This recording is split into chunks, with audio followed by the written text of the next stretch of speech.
Hi friends, I am doctor Rajendran, CMO Deepam hospital. ഞാൻ ഇന്നിവിടെ പറയാൻ പോകുന്നത് പാരസെറ്റമോളിനെ പറ്റിയാണ്. പാരസെറ്റമോൾ ഒരു പൊട്ടൻറ്റ് ആൻറ്റിപൈററ്റിക്കാണ്. എന്ന് പറഞ്ഞാൽ ചൂട് കുറക്കുന്ന, ഇപ്പോൾ ഒരു പനി വന്നു കഴിഞ്ഞാൽ ആ ചൂട് കുറക്കുന്ന ആ പ്രക്രിയനെയാണ് ആൻറ്റിപൈററ്റിക് എന്ന് പറയുന്നത്. അതുപോലെ തന്നെ അതൊരു പൊട്ടൻറ്റ് അനാൾജസിക്കാണ്. എന്ന് പറഞ്ഞാൽ വേദന സംഹാരി, പെയിൻ കില്ലറാണ്. ഒരു anti inflammatory effect of paracetamol എന്ന് പറയുന്നത് അത്ര പോരാ. അപ്പോൾ ഇതൊരു നല്ല ആൻറ്റിപൈററ്റിക്കാണ്, നല്ല ഒരു പെയിൻ കില്ലറാണ്. ഇതിൻ്റെ absorption, fate and excretion. Absorption ഇത് നമ്മൾ ഓറലി കഴിച്ചു കഴിഞ്ഞാൽ, എന്ന് പറഞ്ഞാൽ വായിൽ കൂടെ കഴിച്ചു കഴിഞ്ഞാൽ അരമണിക്കൂർ 1 മണിക്കൂറിനകം നല്ല എഫക്റ്റ് കിട്ടും. അപ്പോൾ ഇത് ടാബ്ലറ്റായിട്ടും സിറപ്പായിട്ടും അവൈലബിൾ ആണ്. ടാബ്ലറ്റ് 500 മില്ലിഗ്രാമിൻ്റെ ടാബ്ലറ്റ്, 650 മില്ലിഗ്രാമിൻ്റെ ടാബ്ലറ്റ്, ഇത് രണ്ടുമാണ് മാർക്കറ്റിൽ ഇപ്പോൾ അവൈലബിൾ ആയിട്ടുള്ളത്. സിറപ്പാണെങ്കിൽ 5 ml 125 മില്ലിഗ്രാം ഉള്ളതുണ്ട്, 5 ml 250 മില്ലിഗ്രാമുള്ള പാരസെറ്റമോളുണ്ട്. അപ്പോൾ ഓറലി കൊടുക്കാവുന്ന കണ്ടീഷനാണെങ്കിൽ ഇതാണ് ഏറ്റവും നല്ല റൂട്ട് ഓഫ് അഡ്മിനിസ്ട്രേഷൻ. പക്ഷേ പലപ്പോഴും പേഷ്യൻ്റ് വരുന്നത് ഓറലി കഴിക്കാൻ പറ്റുന്ന, ഉദാഹരണത്തിനൊരു പേഷ്യൻ്റ് നല്ല തലവേദന, നല്ല ടെമ്പറേച്ചർ 103 ഡിഗ്രി ടെമ്പറേച്ചർ, പക്ഷേ പേഷ്യൻ്റ് നല്ലപോലെ വൊമിറ്റ് ചെയ്യുന്നുണ്ട്. അല്ലെങ്കിൽ പേഷ്യൻറ്റിന് കോട്ടായിട്ട് വരുന്നെന്നിരിക്കട്ടെ, കൺവൽഷനായിട്ട് വരികയാണെങ്കിൽ ഒന്നും നമുക്ക് ഇത് ഓറലി കൊടുക്കാൻ പറ്റത്തില്ല. അപ്പോൾ അടുത്ത റൂട്ടുകൾ നമ്മൾ കണ്ടുപിടിക്കേണ്ടി വരും. അപ്പോൾ അങ്ങനെ വരുമ്പോഴാണ് ഇത് IM, ഇൻട്രാമസ്കുലർ ഇഞ്ചക്ഷൻ, അതുപോലെ തന്നെ ഞരമ്പിൽ കൂടെ കൊടുക്കുക. ഇത് രണ്ടും അവൈലബിൾ ആണ്. പിന്നെ കൊച്ചു കുട്ടികളാണെങ്കിൽ സപ്പോസിറ്ററി എന്നും പറഞ്ഞൊരു സംഭവമുണ്ട്. എന്ന് പറഞ്ഞു കഴിഞ്ഞാൽ മലദ്വാരത്തിൽ കൂടെ ഈ ഗുളിക വെക്കുന്ന ഒരു രീതിയുണ്ട്. അപ്പോൾ ഈ സപ്പോസിറ്ററീസ് 80 മില്ലിഗ്രാമിൻ്റെ സപ്പോസിറ്ററി ഉണ്ട്, 125 മില്ലിഗ്രാമിൻ്റെ സപ്പോസിറ്ററി ഉണ്ട്, 170 മില്ലിഗ്രാമിൻ്റെ സപ്പോസിറ്ററി ഉണ്ട്, 250 മില്ലിഗ്രാമിൻ്റെ സപ്പോസിറ്ററി ഉണ്ട്.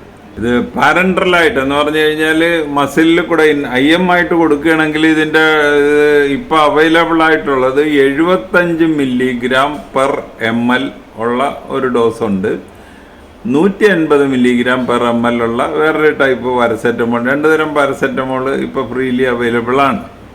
പിന്നെ ഇത് IV ആണെങ്കിൽ 100 ml ഡിസ്റ്റിൽ വാട്ടറിൻ്റെ അകത്ത് 1000 മില്ലിഗ്രാം പാരസെറ്റമോൾ ഉള്ള തരം ഒരെണ്ണം അവൈലബിൾ ആണ്. അത് നമുക്ക് IV ആയിട്ട് കൊടുക്കാവുന്നതാണ്. ഈ പാരസെറ്റമോൾ മെറ്റബോളൈസ് ചെയ്യുന്നത് ലിവറാണ്. ലിവറിൽ നിന്ന് അത് പുറത്തോട്ട് എക്സ്ക്രീറ്റ് ചെയ്യുന്നത് യൂറിൻ വഴി, കിഡ്നിയാണ് അത് എക്സ്ക്രീറ്റ് ചെയ്യുന്നത്. ഇനി നമുക്ക് പറയാനുള്ളത് പാരസെറ്റമോളിൻ്റെ ഡോസേജ്. ഇത് അഡൽട്ട് ഡോസ് എന്ന് പറയുന്നത് 1 ഗുളിക വെച്ച് 3 നേരം കൊടുക്കാം. അത് മാക്സിമം 2 ഗുളിക വെച്ച് 4 നേരം വരെ ഒരു ദിവസം കൊടുക്കാം. അപ്പോൾ 24 മണിക്കൂറിനകം 1 ഗുളിക വെച്ച് 3 നേരം മുതൽ 2 ഗുളിക വെച്ച് 4 നേരം വരെ നമുക്ക് കൊടുക്കാം. അപ്പോൾ യാതൊരു കാരണവശാലും ഈ 2 ഗുളിക വെച്ച് 4 നേരം എന്ന് പറയുമ്പോൾ യഥാർത്ഥത്തിൽ 4 ഗ്രാമായി. 4 ഗ്രാമിൽ യാതൊരു കാരണവശാലും കൂടാൻ പാടില്ല ഇതിൻ്റെ ഡോസ്. ഇനി കുട്ടികളുടെ ഡോസ് ആണെങ്കിൽ 40 തൊട്ട് 60 മില്ലിഗ്രാം പെർ kg. 1 കിലോ ഉള്ള കുട്ടിക്ക് 40 തൊട്ട് 60 മില്ലിഗ്രാം. അത് ഒരു ദിവസത്തെ ഡോസാണ്. അത് 3 or 4 പ്രാവശ്യമായിട്ട് ഡിവൈഡ് ചെയ്ത് കൊടുക്കുക. അപ്പോൾ ഉദാഹരണത്തിന് 10 കിലോ ഉള്ള ഒരു കുട്ടിയാണെങ്കിൽ അതിന് കൊടുക്കാവുന്നത് 400 തൊട്ട് 600 മില്ലിഗ്രാം പാരസെറ്റമോൾ വരെ ഒരു ദിവസം കൊടുക്കാം. അപ്പോൾ അത് 3 or 4 ഡിവൈഡ് ചെയ്ത് ഒരു ദിവസം കൊടുക്കുക. ഇനി കുട്ടികൾക്ക് ഈ പാരൻട്രൽ ഡോസ് എന്ന് പറയുന്നത് 5 മില്ലിഗ്രാം പെർ kg. അപ്പോൾ 10 കിലോ ഉള്ള കുട്ടി അല്ലെങ്കിൽ 15 കിലോ ഉള്ള ഒരു കുട്ടിയാണെങ്കിൽ 75 മില്ലിഗ്രാം പാരസെറ്റമോൾ നമുക്ക് ഇൻട്രാമസ്കുലറായിട്ട് കൊടുക്കാം. ഇനി പാരാസെറ്റമോളിൻ്റെ സൈഡ് ഇഫക്റ്റ്, ഇപ്പോൾ വളരെ ഹൈ ഡോസ്, ഉദാഹരണത്തിന് ഒരു 6 ഗ്രാമൊക്കെ ഒറ്റ ഡോസായിട്ട് അങ്ങ് കഴിക്കാം. 6 ഗ്രാം എന്ന് പറയുമ്പോൾ ഏകദേശം 12 ഗുളിക ഒക്കെ കഴിക്കുകയാണെങ്കിൽ അത് ലിവർ ഡാമേജ്, അതുപോലെ തന്നെ കിഡ്നി ഡാമേജ് ഒക്കെ വരുത്താൻ സാധ്യതയുണ്ട്. ചിലപ്പോൾ ഡെത്ത് വരെ സംഭവിക്കാം. അടുത്തത് സ്കിന്നിൽ ചില പാടുകൾ, റാഷസ് ഒക്കെ വരാൻ സാധ്യതയുണ്ട്. അതിപ്പോൾ ഹൈ ഡോസ് ഒന്നും ആകണമെന്നില്ല. അലർജി വരുന്നവർക്ക് അത് ചെറിയ ഡോസാണേലും അങ്ങനെയൊക്കെ വരാൻ സാധ്യതയുണ്ട്. അതുപോലെ തന്നെ ഇത് ചില ആളുകൾക്ക് വളരെ റെയറായിട്ട് ന്യൂട്രോപ്പീനിയ എന്ന് പറഞ്ഞു കഴിഞ്ഞാൽ ഈ വൈറ്റ് സെൽസ്, ന്യൂട്രോഫിൽസ് എന്ന് പറയുന്നത് കുറയുക ബ്ലഡിൽ. അതുപോലെ തന്നെ ത്രോംബോസൈറ്റോപീനിയ എന്ന് പറഞ്ഞാൽ പ്ലേറ്റ്ലെറ്റ്സിൻ്റെ കൗണ്ട് കുറയുന്ന ഒരു കണ്ടീഷനുണ്ട്. ഇതൊക്കെ വരാൻ സാധ്യതയുണ്ട്. അപ്പോൾ ഞാൻ ഈ പാരസെറ്റമോൾ എടുത്തിട്ടാൻ കാര്യം, യാതൊരു റെസ്ട്രിക്ഷനും ഇല്ലാതെ നമ്മുടെ 2-3 പേഷ്യൻസ് ഈ പാരസെറ്റമോൾ കഴിക്കണതായിട്ട് അവർ തന്നെ വന്ന് പറയാറുണ്ട്.